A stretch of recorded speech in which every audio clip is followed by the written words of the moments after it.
നമസ്കാരം, കൊട്ടാരക്കര മീഡിയയിലേക്ക് സ്വാഗതം. കാസർഗോഡ് പെരിയയിൽ കൊല്ലപ്പെട്ട യൂത്ത് കോൺഗ്രസ് പ്രവർത്തകൻ ശരത് ലാലിന്റെ സഹോദരി അമൃതയുടെ വിവാഹ വിവരം പങ്കുവെച്ച് പ്രതിപക്ഷ നേതാവ് വി.ഡി. സതീശൻ. ശരത് ലാലിന്റെ സഹോദരി അമൃതയുടെ വിവാഹമാണിന്ന്.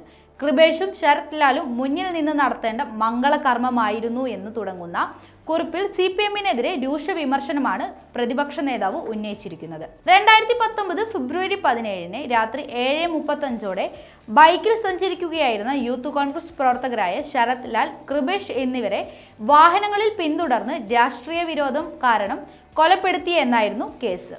CPM ജില്ലാ സെക്രട്ടേറിയറ്റ് അംഗവും മുൻ MLA-യുമായ KV Kunhiraman, Kanangad block panchayat president K Manikandan ഉൾപ്പെടെ 24 പ്രതികളാണ് കേസിലുള്ളത്. പ്രതികളിൽ 11 പേർ 2019 ഫെബ്രുവരി 22 മുതൽ ജുഡീഷ്യൽ കസ്റ്റഡിയിലാണ്. കേരളത്തിൽ ഏറെ രാഷ്ട്രീയ വിവാദം സൃഷ്ടിച്ച ഇരട്ടക്കൊലപാതക കേസിൽ CBI അന്വേഷണത്തിന് ഉത്തരവിട്ട ഹൈക്കോടതി ഉത്തരവിനെതിരെ സംസ്ഥാന സർക്കാർ സുപ്രീം കോടതിയിൽ ഹർജി നൽകിയതടക്കം വിവാദമായിരുന്നു.